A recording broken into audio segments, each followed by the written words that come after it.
Esse é o seu desafio sistêmico. Seja muito bem-vindo, seja muito bem-vinda. Eu sou a Cris e aqui no Desafio Sistêmico eu vou abordar aqueles temas que, sabe, geram estresse nas relações e que a minha intenção é que você vença esses padrões, eleve esses padrões e viva sem estresse. Então, aqui a gente vai abordar todos esses temas e o tema de hoje é cuidado se você chama o seu amor de vida. Pegou esse daí, hein? Um monte de gente comentou lá, falou comigo, mandou mensagem falando: ui, eu preciso ver essa daí, vamos analisar juntos, vamos chegar lá então. Quem não quer, né? Quem não faz isso tem um nome carinhoso pro amor da vida. Quem não, nunca, né? Então, eu observei nesse tempo aí, lidando com constelações familiares, com relações afetivas, não afetivas, o peso das coisas e o peso dos nomes e o peso daquilo que a gente tá fazendo, né? E cada coisa tem um lugar, tem uma vibração. E eu quero abordar isso hoje pra gente entender, ficar bem entendido e a gente seguir com leveza pra vida. Porque eu acho que a coisa mais importante, assim, na minha visão, né, e se eu puder agregar algo pra sua visão, a gente sabe lidar com os problemas. Quando os problemas acontecem, eles dão uma baqueada na gente, mas a gente levanta e a gente vai lá e lida com eles, né? Mas quando a gente não entende, assim, o ponto da vibração que gera problemas que se repetem, a gente fica frustrado diante das soluções, porque é como se a gente não visse solução mesmo, como se a gente não enxergasse o nosso progresso. Então, na minha visão, assim, meio engenheira da vida, cada vez que a gente tem um processo, cada vez que eu tenho um processo girando na minha vida, que eu vejo que não tá tendo progresso nele, eu vou buscar ali qual que é o ponto que eu posso mexer para destravar aquilo e a gente passar a ter progresso. E quando você se coloca numa linha de entender isso, né? Quando você vai, por exemplo, faz como os alunos lá do Em Sintonia com a Vida e vai e se aprofunda nesses temas, você adquire uma visão muito cirúrgica para ir direto no ponto, né? Para apertar o parafuso certo. E é isso que a gente está fazendo aqui, né, durante essa semana e enfim. Então, a primeira coisa que eu coloquei aqui pra gente abordar tem a ver com uma pergunta, né, que eu já recebi, que assim, quando foi que você começou a perceber isso, Cris, assim, essa coisa de chamar, por que isso acontece, por que isso é pesado, quando foi que nas suas vivências você começou a perceber esse peso do nome, né? E aí, eu vou contar a história de uma aluna que ela tinha uma questão com um namorado que, assim, ela estava buscando um sucesso financeiro para a vida dela. E ela estava trabalhando, estava seguindo. E o namorado dela, ele tinha vivido uma situação na infância que a família inteira recebia uma pensão por conta de alguma coisa do pai, assim. Então, a mãe recebeu uma pensão, os filhos também. E aí, esse garoto, né, que é o namorado dela, ele cresceu, virou um homem adulto. E aí, ele vivia ainda dessa pensão. Ele já, basicamente, assim, tinha passado da época já, porque essa pensão era... É tipo aquelas pensões, até 21 anos, ou você fazer faculdade, ou você casar, não sei como é que era o caso dele. Mas ele, de alguma forma, estava vivendo disso ainda. E ele não conseguia passar, né? Ele fazia uns bicos e ele não conseguia passar desse problema. Não conseguia elevar o padrão financeiro do quanto ele ganhava. E aí ela veio me falar, né, que ela tinha entendido, depois de ter feito os exercícios sistêmicos que tem lá no curso, ela veio me falar que ela compreendeu, assim, o quanto essa situação de dependência dele gerava ele ficar naquele lugar, né? Aí eu fiz uma pergunta pra ela, como que era o nome dele? Aí ela respondeu, é Paulinho.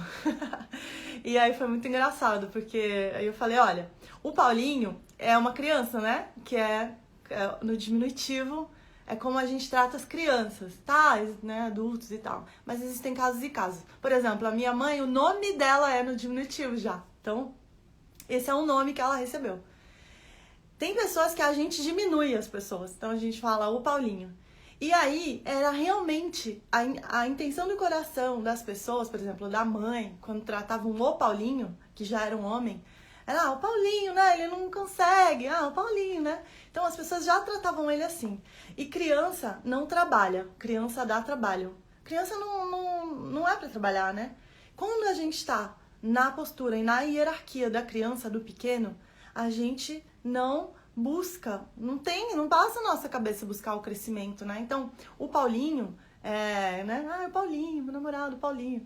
Ele era essa criança aí, que tá tudo bem, eu ainda dependo do meu pai. Ele se foi, mas ele cuidou de mim, ele continua cuidando de mim, e eu ainda não entendi que eu tenho que buscar, que eu tenho que ir pra vida e buscar as minhas coisas pelas minhas próprias forças. Ainda não entendi isso, porque eu ainda sou o Paulinho.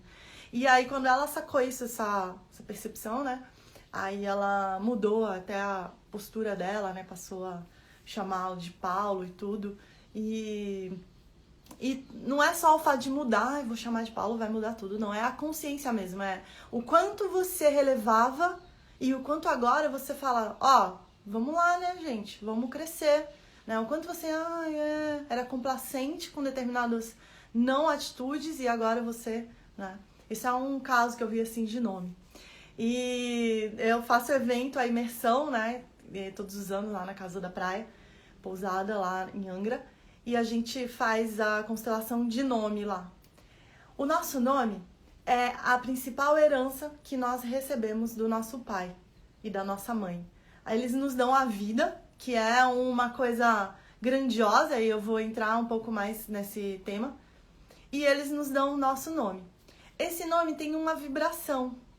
Essa vibração, todas as vezes que uma pessoa te chama por esse nome, você obedece aquilo, você responde aquilo, você quer responder aquilo, né? Então, por exemplo, meu nome Cristina. Meu nome é Ana Cristina, na verdade. Cristina, seja crística, seja, né? Vai para esse caminho aí. E cada nome tem uma vibração. Você já deve ter ouvido falar na pesquisa eu até escrevi o nome dele porque eu sempre esqueço, Masaru Emoto. Você já deve ter ouvido falar na pesquisa dele que ele colocava os nomes na água, né? E aí ele congelava a água e ele analisava o cristal da água. E de repente ele via que quando o nome lá era amor, paz, felicidade, o cristal tinha um desenho mais bonito, mais parecido com isso que a gente vê aí na internet de desenho de neve e tal. Quando eram uns nomes mais raiva, não gosto de você, o cristal não se formava com muita perfeição.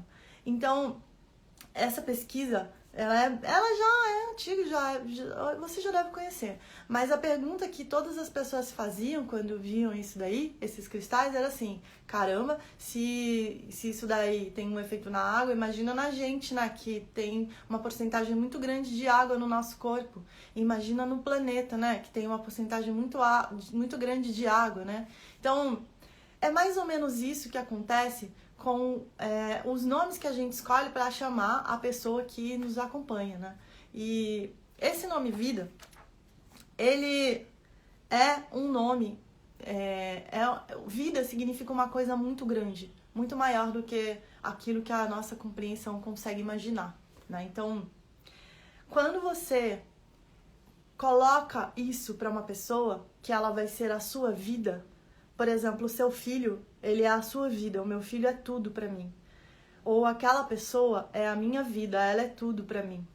Eu tô colocando uma carga muito grande no colo dessa pessoa. Uma criança que passa a ser a tua vida, ela não consegue lidar com o peso de ser responsável por você se manter vivo, sabe? Ela não consegue lidar com o peso de ser responsável por você progredir, porque vida é um monte de coisa, né? Vida é concepção, vida é desenvolvimento, vida é movimento, reprodução, resposta a estímulos, vida é um monte de coisa. É tão acima da nossa compreensão humana que a gente não consegue nem ter um controle sobre a nossa própria vida. Imagina pegar essa grandiosidade toda e colocar no colo de alguém. É muita responsabilidade para o outro ser a sua vida. É muito pesado para ele. E ele começa a ter que levar e ser a vida dele e ser a sua também. E a pessoa recebe isso com uma carga que às vezes ela nem se toca que isso é pesado. Mas no inconsciente dela, a criança que ouviu, você é a vida da mamãe, ou né, o marido ou a mulher que é a vida, ele sabe que ele está carregando, na alma dele, ele sabe que ele está carregando um peso imenso, imenso, né? E quando eu faço isso, eu vou para um caminho de não aceitação da realidade que é a vida, né? Então, quando eu coloco essa carga no colo de outra pessoa, a carga do que seria eu, responsável pela minha vida, eu assumindo a minha vida, colocando para outra pessoa ser a minha vida, eu tô saindo da realidade, né? E o que é a realidade nessa visão sistêmica que eu tanto falo aqui?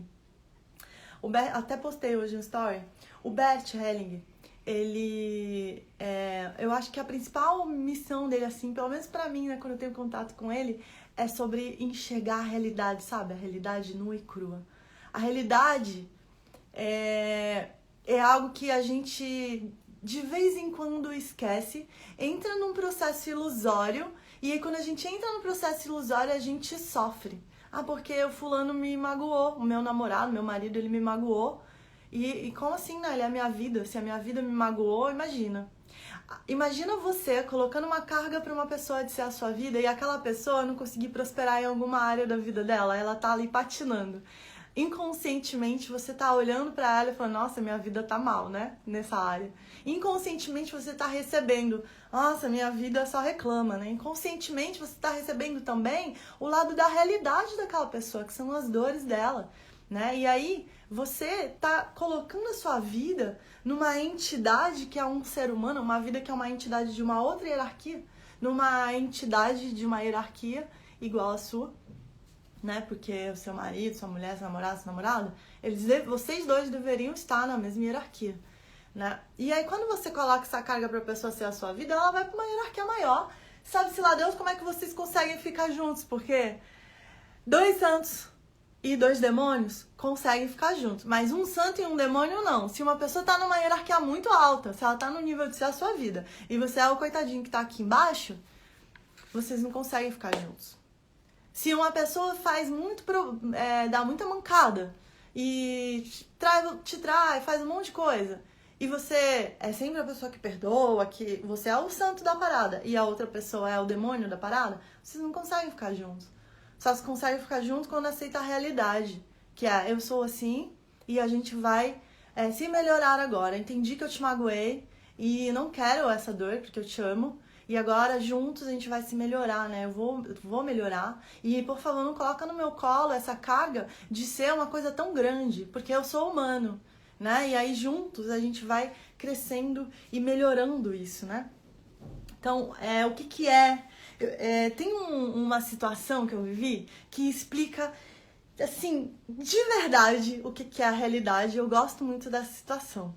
Num workshop no Sintonia com a Vida, a gente faz alguns workshops online, onde reúne os alunos e eu faço, né, vários estudos de constelação do que está acontecendo, da relação com o dinheiro, da relação com saúde, ou temas, né? São workshops temáticos que aconteceram. Esses workshops ficam gravados lá para que outros alunos possam ter acesso, né? E aí, num desses workshops, aconteceu de uma pessoa participar, né? Ela foi uma convidada e estava participando, e aí depois ela me procurou e falou: eu tô muito agraciada, assim, foi muito bom pra mim, eu consegui perceber as minhas atitudes diante do meu problema, e agora com essa consciência eu vou conseguir resolver, eu tive clareza, eu vou conseguir fazer acontecer. E aí ela falou: mas eu tô me sentindo uma idiota, porque eu perdi a oportunidade de participar dessa turma inteira, né? Assim, eu peguei só um pedacinho, eu vi que só esse pedacinho já foi muito transformador pra mim. E eu tô me sentindo uma idiota aqui. Eu poderia ter aproveitado mais. E aí, é muito bacana, porque aqui na minha posição, né? Quando eu olho pra você, eu olho pra você na mesma hierarquia que eu. A gente tá na mesma hierarquia. Nós somos seres humanos aqui buscando melhorar, né? Buscando melhorias. E eu poderia responder para essa pessoa numa realidade ilusória, onde eu ia trazer um afago para ela e iria falar assim: tá tudo bem, na próxima você... Tá tudo bem, né? Seja grata pelo que tá acontecendo agora e na próxima você... entra, na próxima você participa da turma e vai ter todos os benefícios que vai ser o seu momento. Eu poderia, digamos assim, ter abraçado e ter falado: olha, tá tudo bem, chora no meu colo, vamos junto, né? E ali eu tive uma clareza de puxar do fundo do coração dela a força da alma dela. E como que a gente faz isso? Como que a gente puxa das nossas entranhas a nossa força real de encarar a realidade do jeito que ela é e vencer os obstáculos do tamanho que eles são? Como que é isso? A gente só faz isso encarando a realidade. E aí eu respondi pra ela: tá tudo bem. Agora, você fala, eu fiz um movimento de constelação, né? Esse é um movimento de constelação onde a gente olha pra realidade, de fato. E aí eu falei: tá tudo bem. Você fala agora pra você: eu fui idiota. E agora eu aguento as consequências. E aí ela olhou pra mim assim e saiu daquele estado de vítima. E a força das entranhas vem e fala: realmente, eu agora aguento as consequências. Eu agora, não importa o que aconteceu, agora eu passei por uma experiência, eu sou experiente em ter sido idiota, digamos assim, né? Tô falando disso, mas existem várias experiências que a gente passa na vida. Eu sou experiente, naquele momento eu falhei, mas agora eu arco com as consequências. E a próxima oportunidade eu não vou perder, porque agora eu estou sendo responsável no meu lugar e arcando com as consequências, né? Então, eu quero te convidar para fazer esse exercício comigo agora, que é: aconteceu alguma coisa no teu passado que você ficou se sentindo idiota? Vamos lembrar junto. Já deve ter acontecido alguma coisa que você falou: nossa, não rolou. Pra mim, eu me senti muito mal aqui, me senti idiota, não aproveitei essa oportunidade, ou não... Eu quero que você olhe pra você mesmo, sabe? E fale pra você: realmente, a realidade é que eu fui idiota. E você presta atenção no teu corpo. Como que ele responde a isso? Ao você falar: realmente eu fui, mas agora eu arco com as consequências, eu não preciso ser mais. Essa história define pra mim o que é a aceitação da realidade. Realmente aconteceram várias coisas, realmente estão acontecendo muitas coisas no nosso país, realmente tem um monte de coisa acontecendo. Qual que é a realidade? E aí eu vou pra realidade, e quando eu encaro a realidade de frente, eu cresço, eu deixo de ser o Paulinho, né? Eu passo a ser o Paulo, sabe? O adulto, que fala: agora eu banco, agora eu me banco, agora eu arco com as consequências. Então, quando você tá fugindo da realidade, você tem mais dificuldade para acessar essa força do chakra básico aqui das entranhas, a força que faz com que você de verdade se movimente para modificar um padrão negativo que tá acontecendo na tua família e que ninguém percebeu, e que se você tá sentindo essa dor e você percebeu, você nesse momento e para essa questão é o elemento mais forte da família. É a pessoa que consegue de fato ter compreensão, consciência, se colocar em processo, sabe? Fazer um curso, por exemplo, para entender e modificar o padrão para sempre. Porque quando você modifica o padrão, lembra, você faz um upload novo lá no Google Drive da família. E os próximos que nascerem vão fazer download dessa pasta nova que você colocou. Então, o que você aprende reverbera para todo o sistema familiar. E você para de repetir aquele padrão, de certa forma, para sempre. Você para sempre, porque a sua consciência muda. Não tem como você voltar a ser quem você era antes, né? Então, aceitar a realidade te leva ao crescimento. né? E aí, voltando para esse entendimento do que é a vida, o que é essa coisa grandiosa. Sempre quando eu tô lá com os alunos, que a gente entra no processo de olhar para a vida, em todas as experiências que eu tive com constelação, quem já participou de constelação presencial comigo, já viveu isso, sabe? O quanto o ser humano, ele tem medo de olhar para a vida, ele tem medo de encarar a vida do jeito que ela é, ele tem medo de encarar a realidade do jeito que ela é. E nem sempre a vida se mostra pra gente com um joguinho bacana, assim. Nem sempre a vida se mostra pra gente com o manual de instrução. A gente não consegue sacar qual que é o caminho de cara. A gente olha pra vida, ela é tão grandiosa que a gente dá uma travadinha, assim. Ela é tão grandiosa que a gente não consegue nem definir muito bem. Eu fui até procurar no dicionário a definição de vida antes me preparando para essa fala aqui com vocês. E aí eu falei, nossa, praticamente não sabemos definir, né? Não tem como a gente definir, porque é um negócio tão grandioso. E o Bert fala que a gente entra no fluxo da vida. Não é a vida que vem para nosso fluxo. É nós que nos colocamos pequenos e num lugar onde a gente pode ser fraco para poder ser abraçado pela vida. E quando a gente sabe fazer isso com a humildade de coração, lembra? Para você receber, você tem que entrar num papel de humildade, né? Não é, quando eu falo tem, né? Não é isso. Não é isso que eu quero dizer de verdade. Se você quiser, né? Uma forma fácil entrar num papel de humildade para que você possa receber, porque existe digamos assim, falando de forma engenheira, uma diferença de potencial aqui, né? O potencial vem daqui para cá. E aí você passa a receber quando você se coloca no seu lugar, né? Diante da vida. E a vida, ela nunca tá na mesma hierarquia que nós, assim, né? O teu mozão, essa pessoa, ela tá na mesma hierarquia, ela deveria estar na mesma hierarquia. Quando vocês sabem que um e o outro eles são do mesmo tamanho, vocês conseguem lidar com os problemas, porque um não é mais que o outro, ou um não é menos que o outro. Quando você sai da sua hierarquia, você vai para uma hierarquia ou de estar num lugar maior ou de estar num lugar menor. Se a gente trouxer isso para o sistema familiar, porque tudo que acontece no nosso sistema familiar reflete na nossa vida real. Então vamos trazer aqui para o sistema familiar para ficar mais fácil de entender isso.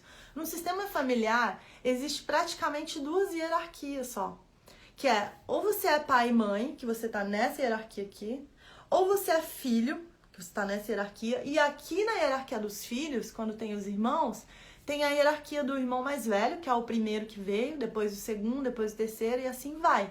Então, as pessoas que vieram primeiro, elas estão numa hierarquia maior.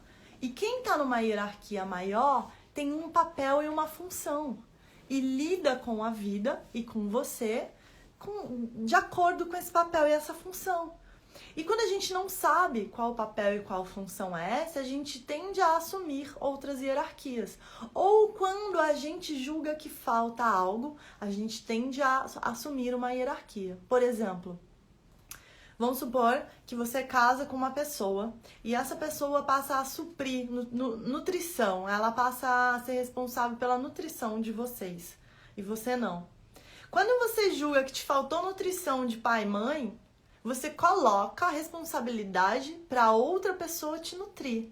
E essa pessoa, quando casa com você, ela não tá mais na hierarquia de marido e mulher, né? Mulher e mulher, homem e homem, não tá mais nessa hierarquia. Ele está na hierarquia de pai e filho.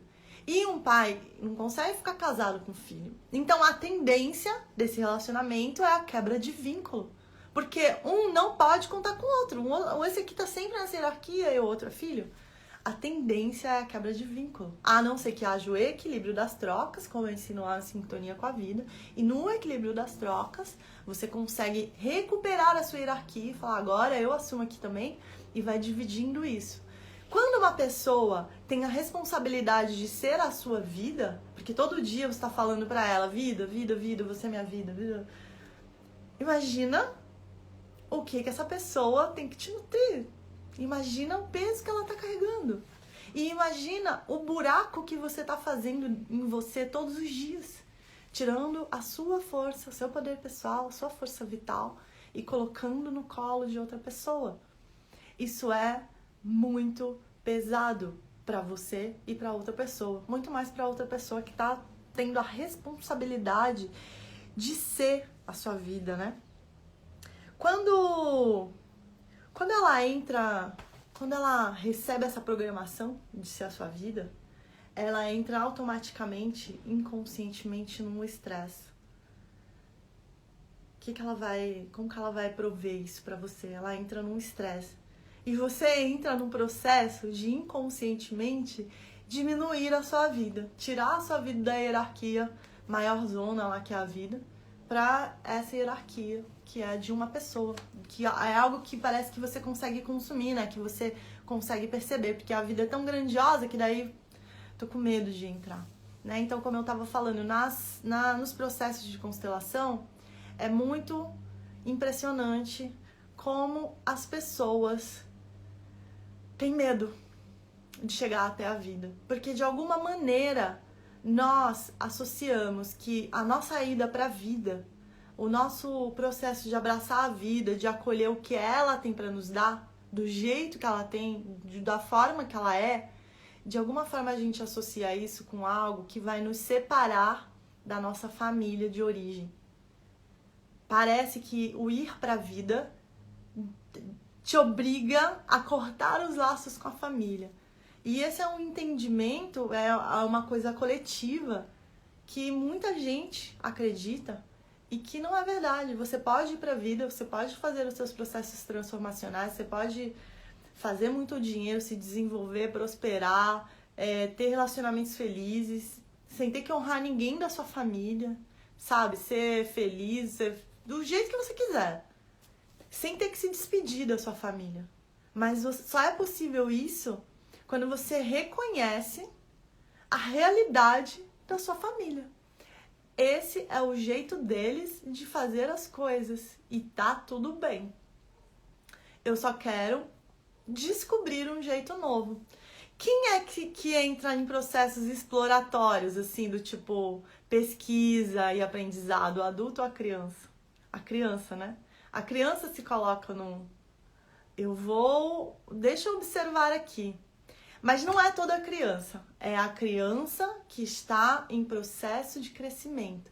Porque a criança que está em processo de ficar na criança, ela chora lá no shopping na frente de todo mundo, né? Quer que a mãe, ela se vê sem recurso, mas a pessoa que está no lugar dela como criança e fala, tudo bem, eu sou pequena aqui diante dos meus pais, mas eu estou em processo de crescimento. Então, eu vou buscar essa nova realidade aqui pra mim. Ah, mas os meus pais não são assim, eles não fazem as coisas assim, e nananã. Tudo bem, mas eu posso mostrar também pra eles essa nova realidade, não querendo forçá-los a aceitar isso, mas assim, talvez mostrando o que você enxergou naquilo. Se essa nova realidade te encanta, o que você enxergou? Ah, meus pais não gostam do meu marido, mas você gosta e você enxergou alguma coisa nele. Você tem uma responsabilidade aí de fazer um marketing também, né? De falar, olha, tá, tem esse defeito, mas tem isso daqui que me leva muito ao crescimento. E esse outro defeito, pai, mãe, a gente tá trabalhando nisso. Eu já reconheço que isso é muito diferente do que a nossa família faz, o nosso jeito de ser. Mas a gente vem conversando sobre isso e eu percebo que ele ou ela melhorou. Isso é crescimento, é noção de progresso, é falar, estamos progredindo pra cá. Quando você mostra sucesso pros seus pais, eles entendem que você cresceu ou que você tá no processo de crescimento. Então, quando você faz esse marketing, né, que eu falo, quando você fala dos seus progressos, quando você, no Dia das Mães, dá um presente magnífico para sua mãe, ela entende que você está em processo de progresso, sabe? É uma comunicação que tem aí por trás da comunicação. E quando os nossos pais entendem que a gente está em progresso, eles ficam tranquilos, eles param de meter o dedo na nossa vida, na nossa relação, porque a gente está mostrando para eles que a gente cresceu. Se a gente não mostra pra eles que a gente cresceu, sabe o que a gente se torna? O filho que mantém os pais vivos. Tem sempre um filho que ele dá tanto problema que ele mantém o pai, a mãe ocupados, com motivo pra viver. E aí, às vezes, os irmãos ficam, que não sei o que meu pai, que minha mãe só, pra aquele lá, Não sei se isso acontece na sua família. Se não acontece, tá bom também. E aí, às vezes, esse filho é o Paulinho, sabe? É que todo mundo chama no diminutivo, é o que as coisas não servem na vida dele, que pena. E ninguém fala com ele na realidade, que é, Paulinho, você é Paulo agora, você cresceu. E assuma as responsabilidades, sabe? Não deu pra pagar o aluguel porque você não tem dinheiro? Eu também não tenho dinheiro, eu tenho que pagar o meu aluguel. E aí o Paulinho, ele percebe que ele cresce, né? Então, o seu amor, ele tem um papel na sua vida, que não é o de ser a sua vida. E quando ele pode estar nessa hierarquia, quando ele pode exercer esse papel, é magnífico, a relação é magnífica. Quando você pode exercer o seu papel e você sabe qual é o seu limite, até onde você vai, e ele sabe, o outro sabe até onde ele vai, ela vai, é magnífico, porque você vai até o seu limite, e aí você pode ser fraca no colo do outro para o que ele tem de força. E ele pode ser fraco no seu colo para o que você tem de força, né? Então, é algo que quando você tem consciência disso, você coloca o seu ego aqui do seu lado como sua força e fala, olha, aqui eu assumo que não é pra mim. Isso é tão lindo de se ver. Eu vejo, eu lido com muitos alunos e eu vejo assim, em cada área da vida, sabe? Cris, no meu trabalho... descobri que isso daqui é muito pesado pra mim, não quero fazer, não vou fazer isso aqui não, essa outra coisa aqui é a minha área, é o que eu gosto, aí eu me coloco no meu lugar. Ou num processo de crescimento, olha, quero montar essa mega empresa aqui, mas ainda não tô nesse nível, quero primeiro aprender a vender os meus serviços, aí sim eu vou chegar nesse outro nível. Quando a gente começa a entender qual é o nosso lugar, quais as limitações daquele lugar, é tão lindo o nosso desenvolvimento que a gente coloca toda a força pra sair da primeira série, pra sair do prezinho. Aí venci, agora eu sei desenhar o A, agora eu vou desenhar Ana, agora eu vou uma frase inteira, depois eu vou uma palavra inteira. E isso é tão singelo e tão, sabe assim, é de uma força, é a vida pegando na tua mão, te levando no colo e falando... Baixa a cabeça e vamos, um passo de cada vez, né? E a vida vai te ensinando a viver um processo de cada vez, né? Qual que é o maior benefício da gente entender essas hierarquias? Entender que você tá num papel e o outro tá no papel dele, né? Uma das coisas principais que acontece é a questão da liberdade. Uma das maiores transformações que entender a hierarquia te dá é a liberdade. Por quê? Porque você para de cuidar da vida do outro. Cuidar da vida do outro dá muito trabalho, porque se a gente tá cuidando da vida de outra pessoa, com certeza a gente não tá olhando pra nossa vida. Porque eu vou te falar, hein? A nossa vida, ela exige um esforço muito grande. Para você arrumar e organizar, ordenar sua área de relacionamento, sua área financeira, sua área acadêmica, sua área afetiva, sua área de beleza, dá muito trabalho. Se você for mexer em tudo isso de verdade, falar, olha, passei da fase aqui, agora eu vou cuidar da minha saúde, vou emagrecer. Passei da fase, já sei como é que é, agora eu vou cuidar da minha finança, vou estudar tudo que é possível, vou detonar, vou ficar tranquila, vou criar um laço pra mim pra ficar tranquila. Passei dessa fase, agora eu vou ter o melhor relacionamento afetivo que eu posso ter. Passei dessa fase, agora eu vou ser a melhor irmã que eu posso... Passei dessa fase, melhor filho, melhor pai, melhor... É muita coisa pra você cuidar na sua vida. E se você não tá cuidando disso, tem alguma área da sua vida que tá doente, que tá doendo pra você, presta atenção se você não tá cuidando da vida do outro e aí não tá te dando tempo pra cuidar da sua vida, né? E aí, ou se você não tá colocando a responsabilidade disso pra outra pessoa. Ah, porque a outra pessoa não desenvolveu o financeiro da nossa relação e agora a gente não tem lastro, agora a gente tá vivendo aqui e não tem, né? Eu vi um menino engraçado, ele escreveu, logo no início da pandemia, ele falou: eu estou tranquilo, graças ao meu planejamento financeiro, eu estou preparado para essa pandemia. Só que eu tenho que morrer na quarta-feira, assim, tipo, na quarta-feira que vem. Porque ele tava brincando, né? Eu me preparei tanto, mas eu só tenho dinheiro para sobreviver até ali, né? E essa brincadeira, assim, eu ri, mas assim, ó, eu tô aqui, até aqui eu mando, até aquele dia eu tô no controle, tá tudo sob controle. Eu sei até onde eu posso ir, né? Então, essa liberdade, ela te libera para ter mais criatividade, ela te libera para fazer entender o que a vida tá exigindo de você e ir pros teus caminhos mesmo, sabe? Você fala, isso aqui não é pra mim, isso aqui é pra mim, né? E pra gente entender essa questão da hierarquia, vou contar uma história. Uma vez eu trabalhei numa empresa que ela estava crescendo, ela era pequena. Então, olha só, essa empresa, ela tinha uma ânsia muito grande de crescimento, uma empresa de tecnologia, e ela estava no processo dela. E aí eu fui contratada pra... Não tinha, assim, um cargo muito bem definido, né? Eu às vezes fazia conselho de diretoria, eu cuidava do RH, e eu também atendia requisitos técnicos, ia no cliente e resolvia questões técnicas. Enfim, eu fazia muitas coisas lá. E era uma empresa que eu estava ajudando a ordenar. Eram amigos meus e tudo. E aí, chegou um momento, assim, do trabalho ali com eles que eu não conseguia mais entender se eu estava agregando valor para a empresa, sabe? Eu ganhava muito bem e eu tinha respostas do meu trabalho, assim, eu via que eu estava dando conta, né? Mas eram tantas atribuições que eu não conseguia mais perceber, sabe, o real valor ali, eu não conseguia mais perceber o meu progresso. A coisa ficou tão desordenada que eu comecei a ficar confusa. Ficou muito maior do que o que eu podia entregar. E aí eu fui e conversei com os diretores lá, né, e pedi para assumir uma área nova ali, que eu pudesse construir do zero, fui construindo e foi muito bacana, foi um processo de crescimento muito grande.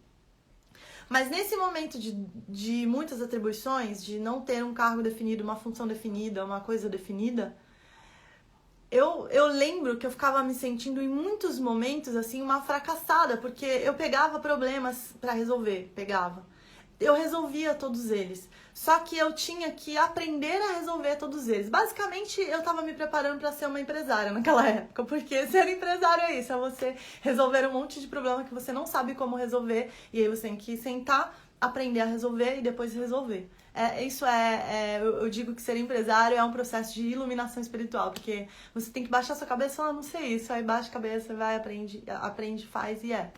Então lá eu tava vivendo esse processo, só que era no início da minha carreira. Eu tinha feito uma faculdade, eu achava que eu queria aquele cargo, eu tinha essa ilusão. Então eu fui enfraquecendo durante o processo. Porque eu não sabia se eu sabia que eu tava dando o meu melhor, mas eu não sabia se aquele melhor era suficiente.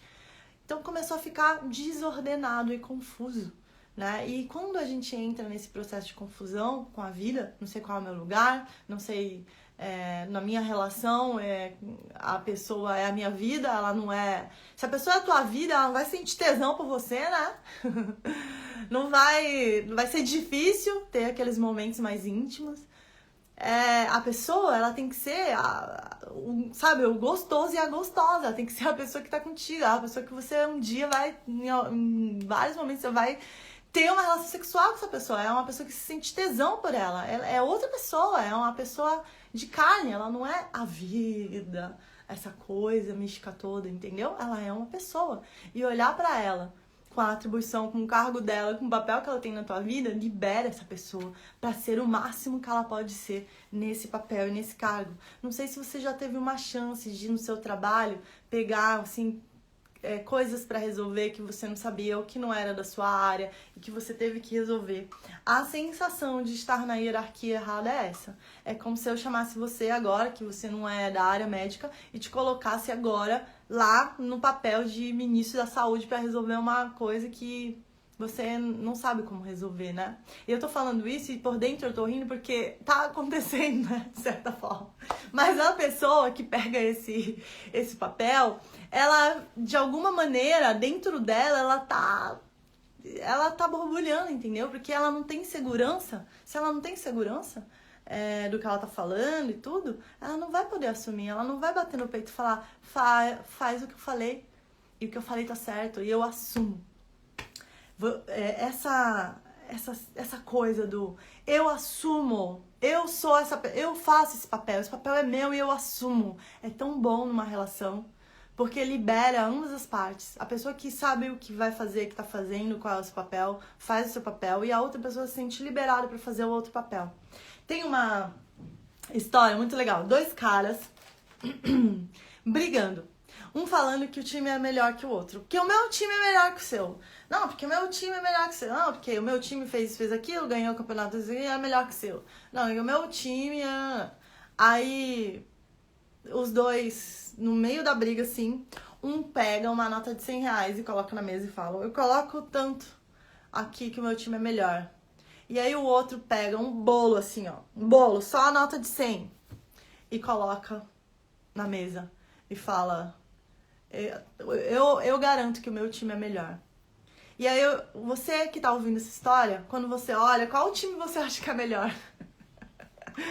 É óbvio que a gente vai acreditar que um cara que coloca um bolo, que coloca, sabe, que assume a responsabilidade, coloca um bolo, eu tô aqui pra garantir, tá aqui, ó, tá garantido.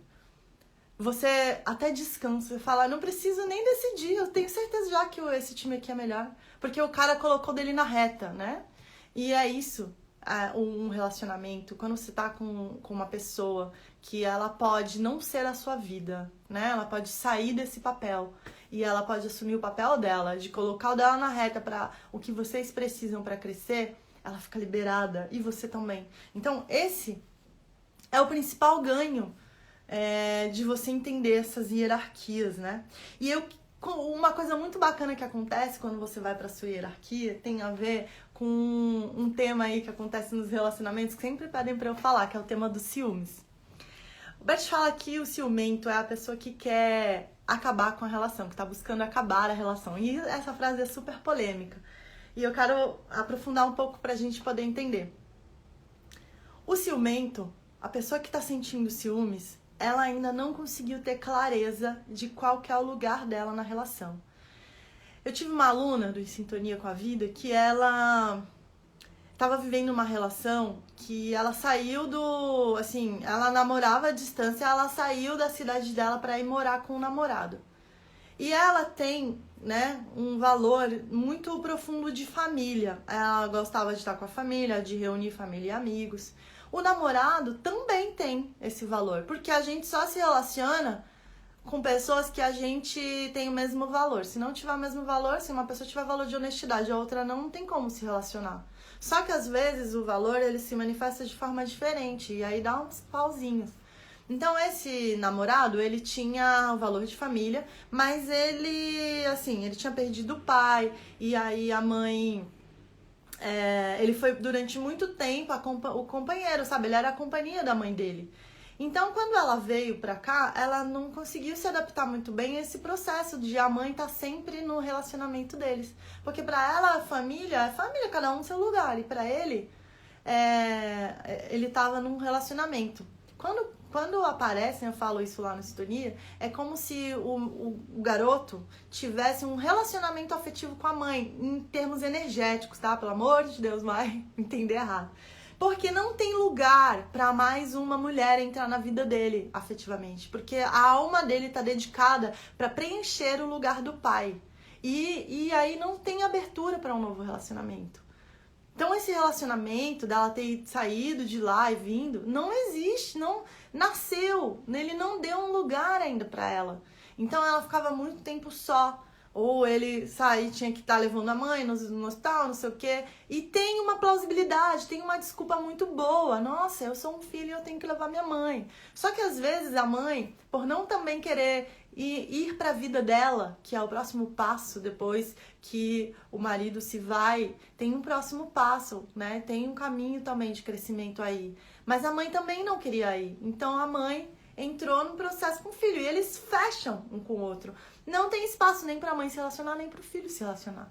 Então, essa aluna percebeu que não havia lugar para ela, né, no relacionamento. E a partir dessa realidade, dessa percepção de realidade, ela pode tomar uma decisão. E o que acontecia com ela? Ela ficava com muitos ciúmes, ela não conseguia compreender por que ela tinha tantos ciúmes dele. Por que ela ficava enciumada? Porque ela não tinha um lugar na vida dele. A hierarquia dela tinha sido tomada. O lugar dela tinha sido tomado por outra mulher, né? Então, ela não sabia o que pode acontecer. Se você tá num momento da sua vida onde você não tem controle de nada, é o momento que a gente tá na pandemia, né? A gente não tende a ficar mais ansioso, mais dentro da gente implodindo mesmo, né? E é isso que acontece. A pessoa, ela até entra num processo que não é nem dela. Por quê? Porque ela foi para um lugar que não tem lugar. Talvez se ela não tinha o lugar dela ali, de mulher dele, qual lugar que ela estava assumindo? De alguma outra pessoa. E isso é muito louco, porque a gente pode, sim. Como também já tive alunos que sei lá, o garoto começou a namorar e foi morar na casa dos sogros, né? Ou ao contrário, ou a menina veio morar na casa, né, dos...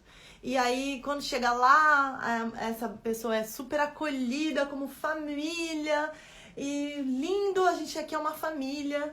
E quando vai ver na constelação, a mãe, a sogra, havia perdido uma criança e essa menina tá entrando no lugar dessa criança e ainda assim ela sai do lugar dela, porque ela deixou de ser um relacionamento amoroso com o namorado e ela passa a ser irmã do namorado, porque agora ela é parte da família. Então a gente entendeu o nosso lugar e, sabe, colocar o bolo de dinheiro e falar, olha, aqui eu sou essa pessoa, eu sinto tesão por você, eu não quero ser seu irmão, entendeu? Eu não quero ser sua irmã. O meu papel aqui é outro. A gente tá aqui a gente é pai e mãe dessa criança, mas a gente também é namorado aqui nessa hora. E essas são as áreas da nossa vida. E a gente vai construir isso juntos. Aí você assume, você descansa e o outro descansa, né? Isso te dá uma liberdade tremenda para tomar decisões, porque você não toma a decisão pelo outro, você toma a decisão por você e isso beneficia o outro, mas você não toma baseado no outro, né? E aí você às vezes pode estar sendo colocado numa posição de estar com um ciúme absurdo simplesmente porque você perdeu o controle, você não tem lugar. O ciúme é um processo implosivo que culmina no término da relação, sim, né? Vai culminar nisso, porque ninguém aguenta ficar nessa coisa explosiva, né? Por que é bom você começar a ajustar isso pra você, né? Como que você começa? Cris, como que eu começo a ajustar isso? Já que eu né, não tinha essa consciência, coloquei esse peso pro meu relacionamento afetivo, chamo meu amor de vida, né? Assim, o que eu faço agora? Né? Como que eu lido com isso? A forma mais fácil de você começar a ajustar é através da ordem. Porque o amor sem a ordem, ele não se fortalece, né? Eu falo isso sempre. Imagina uma mãe que ama uma criança, ama mesmo, de verdade, como uma mãe ama o seu filho. Mas se ela tiver só amor, ela mata a criança. Porque só amor, ela não vai dar o remédio amargo se a criança adoecer. Só amor, ela não vai fazer o que a ordem pede, que é o almoço na hora do almoço. Se a criança não quiser comer, ela não vai se esforçar, né, para novas possibilidades, porque ali ela tá também colocando a ordem para a vida da criança. No relacionamento afetivo também é possível você começar a estabelecer a ordem, que são essas conversas, né, sistêmicas, onde você começa a perceber, olha, não tô tendo um lugar aqui.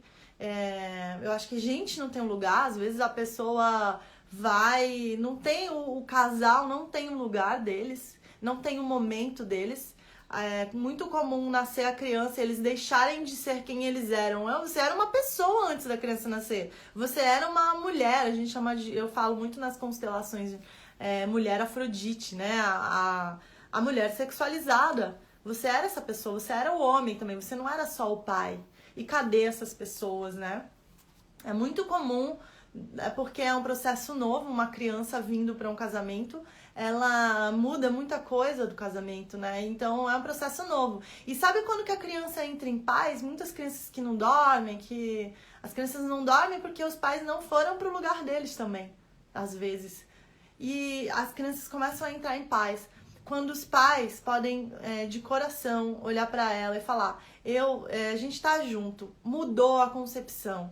Antes eu era só essa pessoa aqui, que era uma pessoa solteira. Depois eu passei a ser só essa pessoa aqui, que é uma pessoa casada. Agora eu sou mãe também, mas eu não sou só mãe, filho. Eu sou mãe, eu também sou mulher. Quando você traz pra criança, e às vezes a criança não entende, porque ela é um bebê, mas se você fala olhando nos olhos dela, ela entra em processo de paz, assim, ó. Eu sou tudo isso, filho. E eu cuido de você, filho. Eu cuido de você, filha. E eu sou tudo isso também. Eu cuido de mim também. Porque uma mãe, ela ganha uma força absurda, né? Assim, eu não sou mamãe, mas as mamães me falam isso e eu acredito. E a minha mamãe também é muito forte. E realmente uma força que você não sabe de onde, né? Que passa a noite acordado e no outro dia tá lá. Então, esse é uma ordem que você pode colocar no seu relacionamento. No caso do relacionamento afetivo, eu não sou sua mãe, cara. Eu não sou seu pai, cara. Eu sou a pessoa que quer ter um relacionamento com você. E o que a gente tá deixando de lado aqui na nossa relação, né? Essa conversa sistêmica é o que vai te levar para um processo de ordem. E assim, Cris, não depende só de mim, né? Depende da outra pessoa. Eu tô aqui na sua live, mas a outra pessoa não tá. Como é que eu vou fazer? Então, cara pálida, vamos lá. Esse negócio de lugar é uma coisa muito louca. É uma coisa muito louca, porque é muito impressionante. Quando você vai pro seu lugar, as outras coisas se ajustam. Eu não sei se você sabe, mas eu faço teatro, né? Com a Thaís, maravilhosa. E do Metacultural, segue lá o pessoal do Metacultural.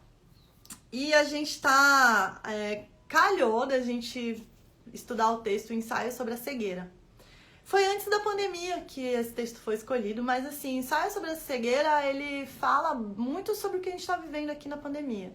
Não sei se você conhece essa história, mas assim, de uma forma bem resumida, as pessoas começam a manifestar uma doença de cegueira e elas vão ficando cegas do nada, assim, e começa todo mundo a ficar cego, e aí tem todo o processo dessa história. Tem uma coisa que acontece, né, que a gente estava estudando, que acontece quando uma pessoa fica cega. Ela começa a desenvolver outros sentidos. Assim, eu não sei que cor é, mas eu sei que tá claro. Não tô enxergando, mas eu sei que tá claro. Tô ouvindo um barulho de passarinho em São Paulo que eu geralmente não escuto. Mas quando eu fecho os olhos e fico... Eu já consigo... Alguns dos meus sentidos começam a se sobressair para poder complementar esse outro que tá faltando. E na questão hierárquica também é assim.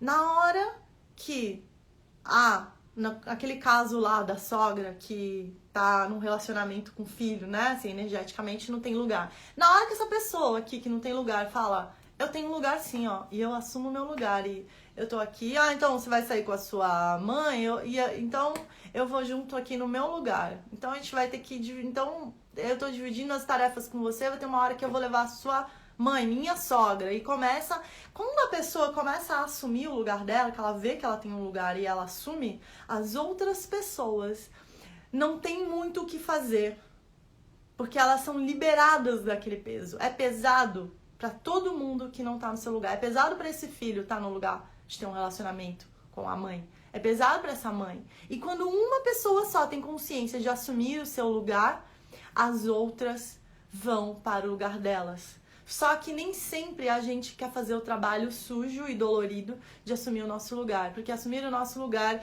exige mudança de rotina e de comportamento. E tudo que mexe na nossa rotina, a gente tem uma preguicinha de fazer. Quando a mágica da vida é incluir coisas novas na nossa rotina. Tudo que mexe na sua rotina, tudo que fala assim, nossa, eu vou ter que mudar o meu jeito de fazer isso, vai ter que mudar a sua postura diante do seu namorado, do seu marido, da sua filha, vai. Pra quê? Se você quiser, né, alcançar um novo processo, se você quiser elevar um padrão, né, então, eu vi aqui o comentário, uma outra pessoa tá na live almoçando comigo, te ouvindo, eu sei quem é o Mr. Joaquim, fofo. Fofinho, Joaquim. Então, quando a gente vai pro nosso lugar, a gente faz de forma muito amorosa e clara as pessoas irem pro lugar delas, né? Então, às vezes a gente não tem coragem de enfrentar esse processo, né? Às vezes a gente tá com tanta coisa, como que eu me organizo para começar a fazer isso, Cris? Como que... É igual processo de ordenar qualquer coisa na vida. Se você fosse agora ordenar a sua cozinha, o que você ia fazer? Você ia tirar todas as coisas, jogar no chão, olhar tudo. Você primeiro precisa ver tudo o que tem. Quais são as suas forças, quais são as rotinas que estão funcionando para você, o que está funcionando para você, quais ferramentas estão funcionando para você, tudo o que tem.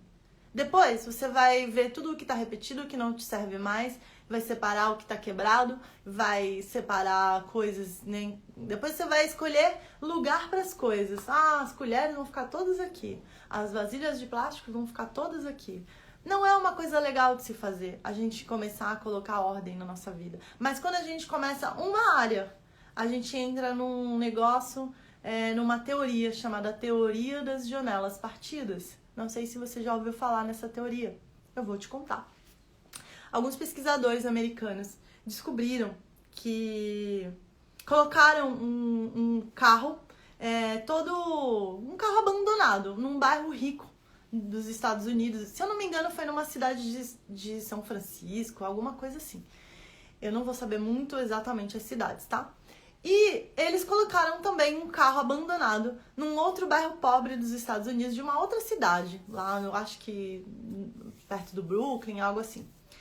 E aí, eles perceberam que o carro que ficou na comunidade pobre, ele foi depenado em menos de uma semana. Aí ele foi lá e acabaram com o carro. E aí, o carro que ficou na comunidade rica, não mexeram, ninguém mexeu. E eu vou falar rapidinho. E aí, eles foram lá e eles quebraram a janela do carro. E começaram a fazer umas primeiras coisinhas, assim, furaram o pneuzinho e quebraram a janela do carro. Depois que quebraram a janela, em menos de uma semana, no bairro rico, o carro ficou igualzinho do bairro pobre. Né? E a partir desse experimento comportamental, eles concluíram que, assim, quando tem uma coisa que já está desordenada na nossa vida, a gente tende a relaxar para desordenar em outros. Então, se a pia já está suja, já tem coisa lá na pia, a pessoa que vem com um copo novo, ela não vai lavar aquele copo, ela vai deixar lá, porque já tem louça na pia, né? Então, se alguma coisa já está desordenada na tua vida e você não vai lá e não começa a arrumar, né? A tendência é você relaxar e para as outras coisas. E quando você é mágico, cara, é mágico, pode fazer isso, testa no teu trabalho. Se você começa uma atitude de ordenar alguma coisa, a outra pessoa vai ver que tá ordenado, ela vai ordenar também. Então, tá tudo na tua mão. E eu quero que você leve essa mensagem aí, que ela seja, sabe, que ela chegue certeira aí no seu coração e que você possa agora se liberar para fazer algo de bom com isso. Não importa se você se sentiu idiota ou não. Eu também, né? Todos nós em algum momento fomos idiotas, mas agora nós aprendemos algo novo e nós arcamos com as consequências, nós nos bancamos como adulto. Então você pode colocar a mão no peito e falar, eu me banco, ó. Agora eu me banco e agora eu cresço, né? E é isso que eu queria dizer hoje pra você. Tem uns poucos segundos aqui. Eu te vejo lá no canal do Telegram, né? Eu postei um post-it, vai lá e comenta pra mim qual foi o teu grande insight o teu aprendizado, né, que você teve na live de hoje. Eu vou adorar ler o teu comentário, vai ser muito legal e eu vou aprender também com você. Um beijo!